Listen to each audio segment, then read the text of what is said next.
Hello and welcome, one and all, to yet another video on this terrible thing I call a channel.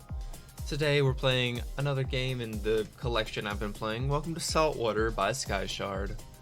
An old woman seeks salvation for her granddaughter as the world ends around her. A cult of children worshipping the carcass of dead pigs prepares to carry out their final task. Someone comes back home after a decade of promising themselves that they never would. Okay. Saltwater is a narrative game about three stories that converge at the end of the world. Let's get it going. Maybe. Okay, everybody. Welcome to the game. Sorry that took me a minute. Let's see, content warnings. Saltwater does not contain any graphic or flashing imagery, but some visuals may cause eye strain. Topics brought up in Saltwater may include any of the following: dead animals, dead bodies, dissociation, drowning, burning, claustrophobia, and other horror themes. So if you don't like any of those things, you have been warned. Alright, let us begin. The more it unravels, the closer I come towards the center. The absolute truth, the end of everything. An unhappy ending. What are you talking about? A new moon hidden behind a sea of clouds. A receding tide in a tsunami. A fire in a place with no air. I'm talking about my creation. Your creation? Yes, these are my children, and this is my home. Strange home to have. I suppose so. Some homes you're born into, others are inherited. Some you create yourselves. Perhaps the term children is misleading. I don't care for them in any way. Experiments, maybe. An emulation of something much larger. Of what exactly? Of life itself. Life itself, really. You flatter me, but yes, we'll see. You think you're important. Not at all. I am not much more than an observer, really. Nothing that I can do about it now but watch. How long does it take? I stopped keeping track. What do you gain from doing all this? Everything. I'm not sure I follow. No better way to explain than to show you. Come now, it's about to start. Start Act 1, maybe. This must be the old lady.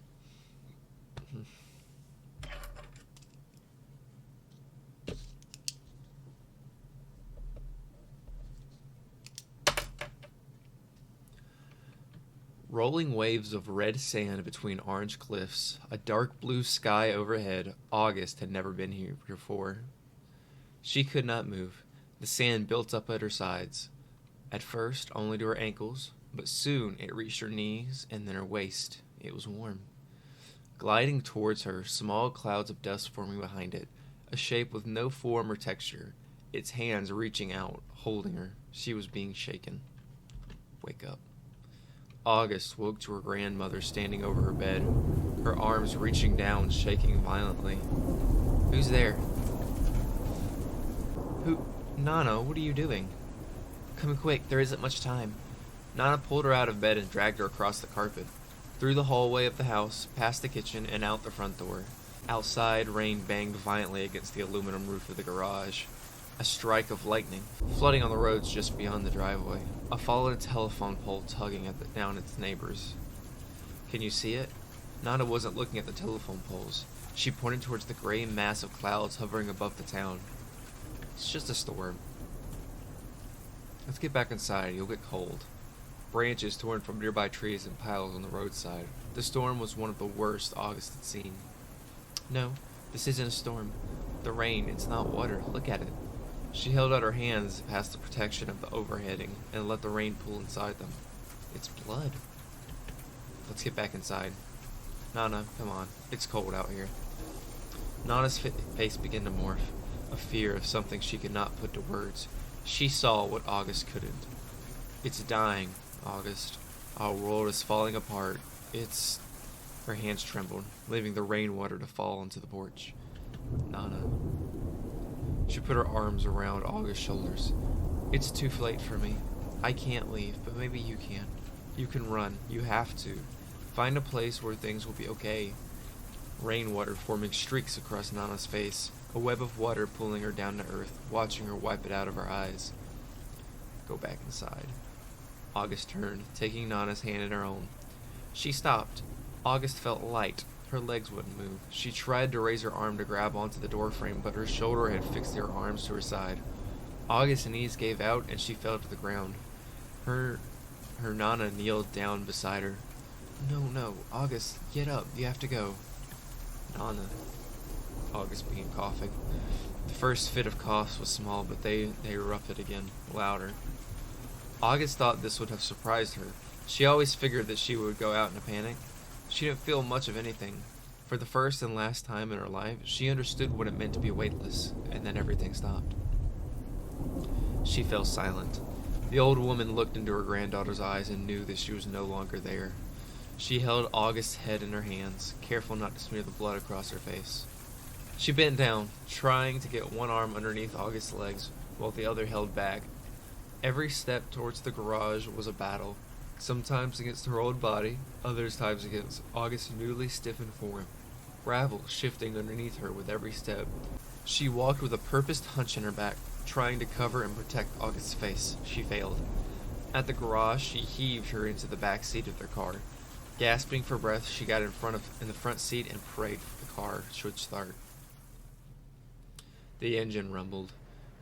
Rye's car sputtered as it came to a stop in the parking lot of a small motel at the edge of town. A quiet night. Go over it again. Yesterday morning, Rye's sister called. Rye couldn't understand what Katie was trying to say. She kept stuttering and interrupting herself. What's wrong? Katie calmed herself. Mom, Dad, they got into a car accident. They're dead. She paused for a moment as if waiting for a response. Rye had little opinion of their parents now. A grace not extended to most people they used to know. I just got the news from Aunt Nora. It happened a few days ago. She told me that she'd handled everything. Rye strengthened at the name, trying to remember where they had seen her before. A family gathering? Couldn't remember the details. Everything? Yes, everything. The price of the casket, the gravestone, all of it. She sighed. I don't know if I trust her, but I'm out of options. I can't afford any of it out of pocket. When's the funeral? Tomorrow morning. Really? So soon? Yes, I know. It's insane. She's paying premiums to get everything done as soon as possible. I asked her just an hour ago what she wanted for all this. I thought it was a money thing. She handled everything now, but I'd have to pay her back twice over later. But she didn't say that. She said I owed her nothing, and that there was nothing for me to worry about. She's trying to help. She's trying to help. God, I hope so. I just don't know. Listen, I know that I can't ask you to do this, but forgive me when I say I have to. Rye, please come home. It doesn't have to be for long. I just need you at the funeral. Oh, I can stay quiet or I can refuse.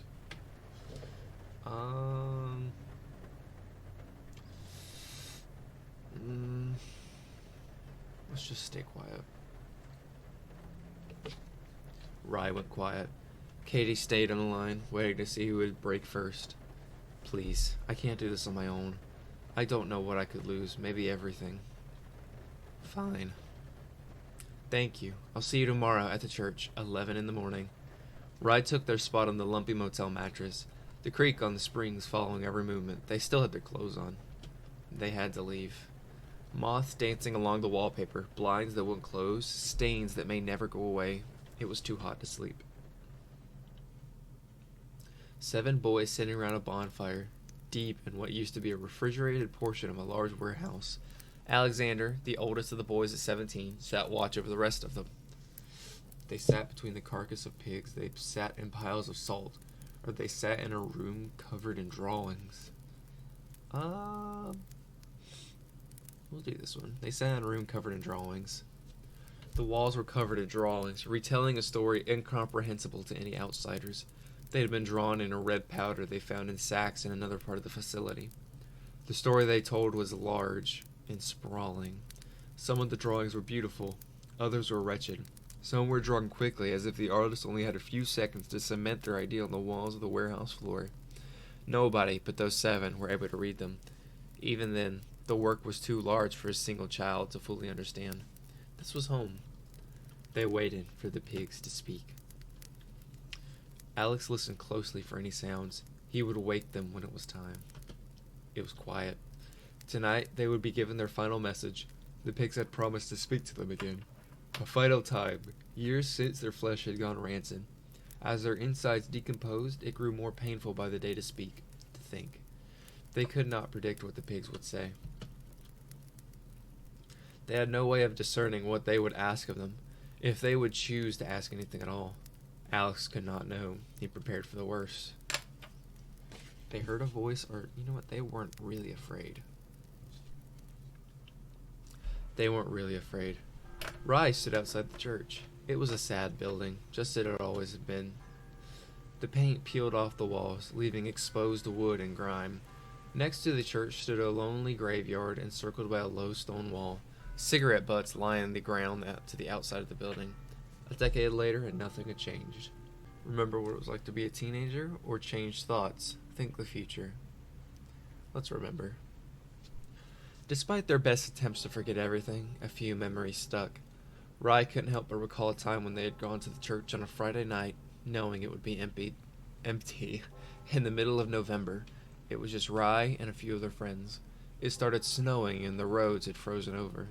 The group was afraid of driving at night in the snow, so they spent the night in the church. They were too afraid to light a fire inside, so they slept huddled together between two pews, using the cushions from several chairs as blankets. Who was there? Rye thought about their old friends and the small group they had. Having trouble remembering much of anything, the people they spent the first half of their life with, every face obscured by shadows of grade. How many of them were dead now, if any? They had no clue except for a single fact that nothing lasts forever. The feeling they were forgetting someone. Someone who they shouldn't have remembered.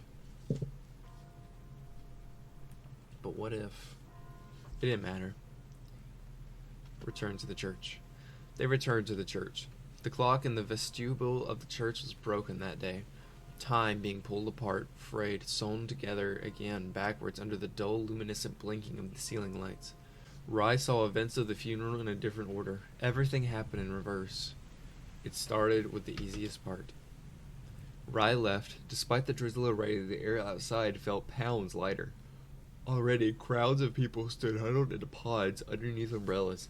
Puddles scattered across the pavement, in some spots inches deep, leaving her behind. They let Katie deal with the rest of it by herself. Rye looked back at her as they left the church. She nodded. They didn't envy her, but they supposed she had her family to help with her. She would be fine. To leave was always easier. Anyways, they could be alone. They could do that alone. Rye stood... Fucking hell. I hate these fucking visual novels. They take so long. Rye stood near the... Okay, that's just wrong. Rye stood near the podium with their sisters and some other family members. Nora stood up there too. On Rye's left, along with her husband and their kids, there were two black boxes on Katie's right. The congregation came up to them, shook their hands, and exchanged words with the family. Rye let the condolences wash over and drown out their silence. They moved up to the front. A few members of the family, those who had been closest to Rye's parents, stepped up to the front of the nave. Rye hadn't been listening. They only stood up when Katie motioned for them to come. Soon she stood up. Rye followed her sister. Move her hand away. Rye moved Katie's hand away. It'll be okay. She placed a hand on their shoulder. They returned for the bathroom as quietly as they could. They stopped crying. They didn't want anyone to notice, much less their own family. Rye couldn't look in the mirror. It was humiliating. They got themselves in this situation. Stepping aside to go to the bathroom, they started crying. Not for the parents, not really at least. They felt selfish. Why couldn't they muster up the will to care about someone else, even for just the few hours they had to? But they did care. They cared. Once they had gone back, they cared more about Katie, more about Mom and Dad, than they cared about themselves when they made a promise to never come home. The procession started after they all took their seats. She's family. She means well. Rye tried to console Katie. Katie had confronted Nora before the funeral. She cried and sobbed and said something incomprehensible. Aunt Nora only responded by giving her a hug. Katie started crying. As Rye entered the church, they left. It started, it ended, they walked outside. I shouldn't be here. I'll be in and out, only a minute or two. You can stay outside. Alexander, now 15, tugged his brother Liam, now 12, to the factory. Liam saw Alex leaving and asked where he would be going. Alex explained, and Liam insisted that he was old enough to come along. I don't like this place, Alex. Dad used to work here, you know. He and some other people made things, food stuff, nothing scary. Nod. Liam nodded. Alex put Liam at ease, even if he didn't understand why his brother really wanted to be out here. Liam recalled bits of what Alex told him about the factory. When they were younger, Alex had pointed out the styrofoam packages with plastic wrapping and outside stickers when they were still around in the supermarket. Meat products. They never bought them. Some complaint from Papa. The company that owned the place shut down, and Liam didn't see those orange stickers after all. He was too young to remember the day when Papa came home and told Mom he lost his job. Alex skipped over that part, but Liam put the piece together. He always reassured him that Mom's job at the school would be enough. Liam didn't understand money, but he knew something was wrong. What happened after they stopped making stuff? Or did they not like Papa? Did they not like Papa? Liam couldn't remember much about him, but he saw him in photos around the house, pictures taken as a family. No, they didn't. They didn't hate him either, though. Just didn't need him anymore. Couldn't afford to pay any of the workers. Couldn't afford to pay for the building either. Why couldn't they afford it? Liam looked at the building. Surely someone rich enough to build something so big had to have a lot of money. Alex shrugged. The two reached the door on the back side of the building. The handles bound together by large chains. Stay back, okay? Liam was sitting down in the grass when he saw Alex reach into his backpack again. He took out a large crowbar. What's that for?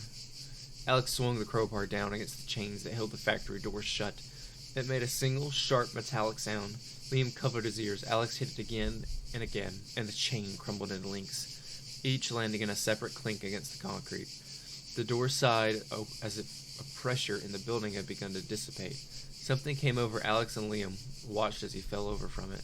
He fell off the platform and into a puddle of mud. He was up to his waist in it. Liam would have been up to his neck. Are you okay?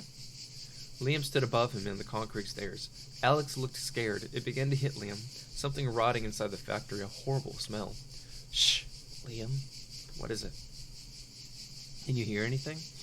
Liam listened. Through the crack in the doors he could hear whistling. Wind flowed through the cracks between the doors. The pitch of the whistle was deep and low. The factory groaned. Beneath the groan, Liam could hear something beating.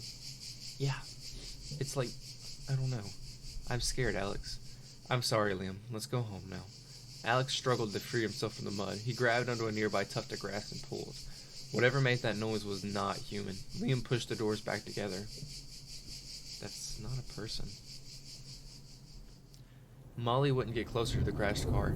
She kept her distance to a bit longer than 10 feet. The bartender didn't realize it, but he did the same. You're right. The front door of the car was already opened. He looked inside. There was a stain across the driver's seat of the car. The passengers were missing. He turned, hoping for a sign of where they might have gone, but saw nothing. The rain had already washed away his and Molly's footsteps. He looked inside the car. No, Molly spoke something to herself that the bartender couldn't hear. It shouldn't be like this. There should be something in there. She paused for a moment as she searched for a way to justify what she had said. The radio. We heard them on the radio. The bartender wasn't sure if that was reasonable, but his own thoughts was not much more rational. We have to close the car doors. What was he saying? He knew it to be true, but he couldn't explain to himself why. It made sense to Molly. She nodded. He held his hand against the edge of the front door. The bartender pushed it into a car. It wouldn't close, even with the full weight up against it, too badly damaged. Molly joined him, still nothing. Maybe you can close it from the inside. And die inside too?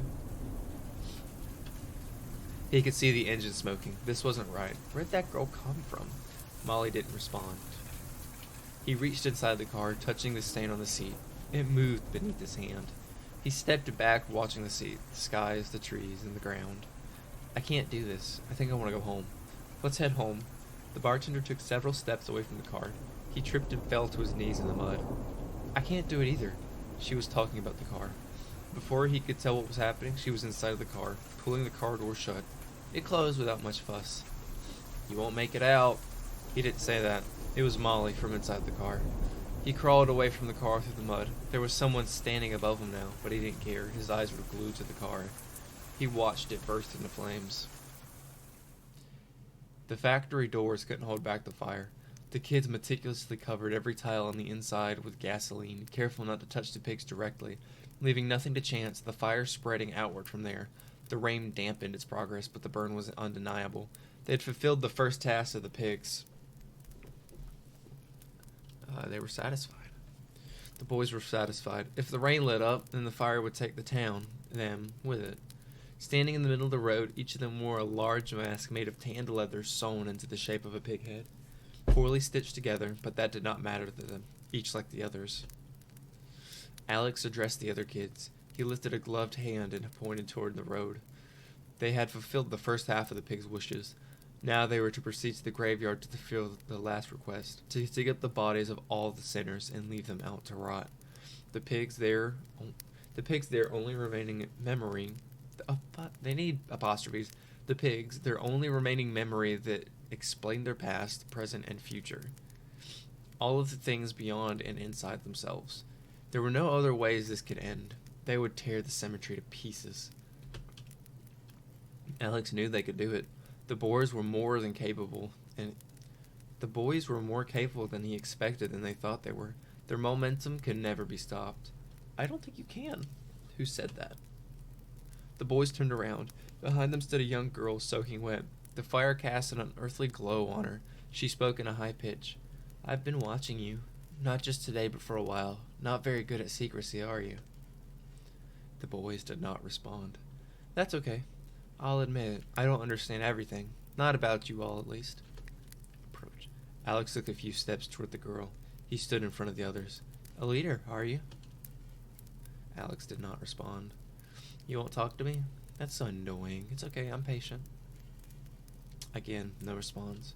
I'll be honest with you. I know what you're planning. You won't talk to me now, but you said it out loud just a few minutes ago. I don't think you can do it. She paused. I don't care about the end of the world. You all wouldn't shut up about it. If you're right, then I couldn't do anything to stop it, could I? I want to follow you. I'm going to follow you. See if you really do it. No. Alex shook his head. I don't think you could stop me if you wanted to. Or, well, you could, but I don't think you will. That would distract you, wouldn't it? I won't interrupt. She was right. Alex looked back at the others. They would keep walking. They could ignore. To do anything else would be to say they were afraid. They couldn't even bear the thought of her. But what if she had been correct? No, enough of that. Unlike the choices of people, truth was inevitable. Rye sat in the passenger seat of the car. They also sat in each of the 3 back seats. They lay across the floor of the car while crawling across the roof. They followed the car in droves. No matter where Rye looked, there they were. So many useless choices. Every line spoken, every movement of their hands. The ways they could walk, the ways they could run, yet somehow it all meant nothing. There was only ever one ending. Everything would always repeat. The words may change, the story could shift, but no matter what, the end was always the same. Rye and Milo would arrive at the graveyard, and things would go the same they always had. A moment of courage looking at Milo. Rye could lose him again. Run away with me. Skip the graveyard. Leave town with me. We'll find some place to go. No, I can't do that. He spoke with a little emotion, a universal truth. Why not? Milo sighed. Because I'm not like you. Not like me how? Rye's question took Milo off guard. It took him several seconds to respond. I wish I could give you an answer. I really do. You deserve one. Then make one up. Milo laughed. The longer I stay away, the more I begin to turn into a ghost. I'll start with my fingers. By the end of my first day, gone, I doubt I'll be able to use my hands at all. Only a few more hours until I can't touch or feel anything. I'll be unable to interact with the world. Nobody will ever be able to see me. I'll disappear. That's ridiculous. Maybe it is. I don't know what could happen to me out there, but I know that in the end, I'll lose everything. You wouldn't lose me. I know that I would, and that I would have nothing. Rye couldn't respond. This is the end. Someone had to arrive first. The children arrived at the graveyard first. They came on foot. The boys all wore thick leather masks sewn into the shape of pig heads. The girl that followed them looked out of place. They heard someone else coming, hiding behind a large willow tree that stood next to the church. Watching, curious and afraid, hushed hushed whispers among themselves. Rye and Milo arrived by car. Milo parked on the furthest end of the asphalt, holding his hand out to Rye. It'll be okay. Another car coming. Rye turned towards Milo. There's someone else here, turning off the car lights, looking out in the dark. The bartender drove in last. Marley in the passenger seat, and the old woman sitting in the back. The old woman held onto her granddaughter as best she could. The bartender parked across 3 white lines right next to the cemetery entrance. Molly got out and helped to move August out of the car. The old woman was tired and weak. She stayed in the car. Do you recognize him? Rye asked. No, I don't, Milo answered. Looking through the side view mirror, hard to make anything out. The shades of 2 people carrying something illuminated by a street lamp. It looks hairy. It looks hairy. A pit in Rye's stomach. The rain did not subside. Enter the graveyard. Molly and the bartender struggled to carry August. One step at a time towards the graveyard. Something was wrong. I think someone was watching us. Maya looked nervous. I think someone's watching us. We can't keep doing this. He saw something approach behind Molly. She saw the expression on his face change. Molly turned around. A group of pigs standing on their hind legs, walking out from behind a willow tree. 2 many to count. The tart slipping through Molly's hand. The soft glow of 2 lampposts outside the church. The sounds of rain battering on earth and wind clashing against trees, an electric hum. It's not safe here. Rye tugged at Milo. They watched as a drove of pigs surrounded the strangers just outside the cemetery entrance. The strangers dropped what they were doing, what they were holding. Milo didn't say anything. It hurt Rye to ask, but they had to. I'm scared. Let's go home. History repeating. Milo tried to start the car. It wouldn't. Trying again with the same result. We're stuck here. Head in his hands. A failure. Rye looked at the pigs. One of them looked back. Milo, they can see us. I know. What if we ran? I don't know. Maybe you were right. I'll come with you this time. Water began to pool together across the uneven asphalt of the parking lot. In some parts, it's almost a foot deep. Try the lighter, I guess? Alex flicked the lighter in his hands. It caught for a second on his third try before fading out. Too damp outside. They could take the corpses to the church. It must be dry in there. Alex was furious with the woman who'd been carrying the body. The rain presented an obstacle, but she could still destroy them. Still, he had to keep focus. It wouldn't matter. She couldn't go to tell anyone. She didn't have the time. By the end of the night, she would be dead, along with the rest of them. Maybe she already knew this? What would she be able to do if she saw this was the end? He heard a loud shriek from across the street. He had to stay focused. The boys started towards the church doors, carrying the body wrapped in a black tarp. The church entrance formidable, a small and weak building with doors that looked so strong and ancient that they had come from another world altogether. 4 strips of vertical aligned stained glass, 2 for each door. Look inside. Liam peered through the window. It should have been too dark to make anything out. A small yellow dot just a little above the altar. Liam could hear commotion happening behind him, but he still didn't make out any of the words. The rest of them still worked to get rid of the corpse up and across the concrete sidewalk. Liam tried to open the doors, but something metallic held the doors together. They were chained shut. A low stone brick wall stretching from the gate of the cemetery to the leftmost side of the church. A small path between it and the church wall. Nothing stood on the other end of the alley. Grass giving way to dense bushes and tall trees. A creek behind them. We'll pray. There was nothing left for the old woman to do but to pray. She was weak and tired. She managed to use what energy she still had to limp over to the church doors. One of the things, the pigs, stood at the left door, peering into the church through the stained glass.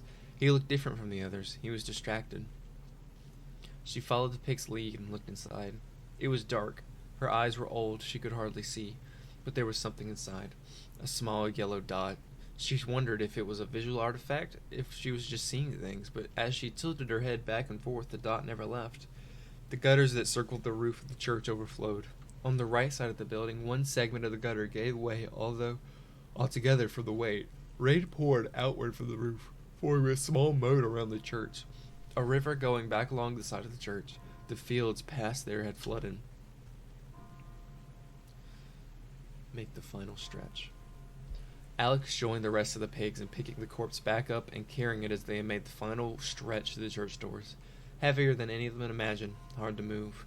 Liam, along with two strangers, one old woman, the other seemingly much younger, stood in front of the entrance when they got there. Alex moved the strangers aside and tried to open the doors. Metal chains bound the handles to each together. They wouldn't budge. 3 more of the strangers came up to the door along with the girl that had fallen there. Everyone stood outside the church doors. The remaining pigs sat down August to see what was holding them up. Over a dozen of them, one set of doors. You can see it too, can't you?